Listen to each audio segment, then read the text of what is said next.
Welcome everybody to week 3 of Mariachi Master Series. I hope everybody did their homework because we're going to be building from last week's base of knowledge. And I have a question. E major, how many sharps? Now, hopefully you're able to say that off the top of your head, and these things are at the forefront. If they're not, we need to spend more time with it. F major, how many flats?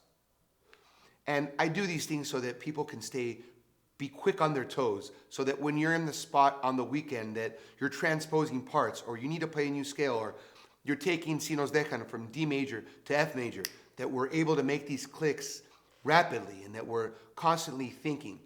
So again, reviewing your key signatures in the circle of fifths, and hopefully you completed all of that. And then also remembering the importance of this concept, golden rule, this concept of the fifth, and how it ties to the harmonic series and why it's so important. And then also the listening, this analytical listening. What did you notice about Bach's inventions or the well-tempered clavier in his preludes and fugues? What is it that stuck out to you about that? What stuck out to you about Jose Alfredo's interpretive style and the way Cipriano Silva and Miguel Martinez play the trumpet, in the way that he sings, in the background lines, in the violin phrasing, also using his same inflection? Are we noticing these things? I encourage everybody to start a musical journal.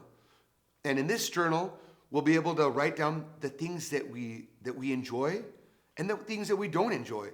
And this will give us a further look into our own sensibilities so that we're able to craft our musical being and our musical style and see what we like and what we don't like. Now, I'd also like to invite you to start practicing a scale, one scale every week, so that we're able to get back to this pitch recognition and that you get into the habit of practicing one scale with the metronome and a drone. For those of you that don't know what a drone is, let's say I'm practicing C major scale. A drone would be one pitch, C, that holds me accountable. So I would put the drone on and I would play.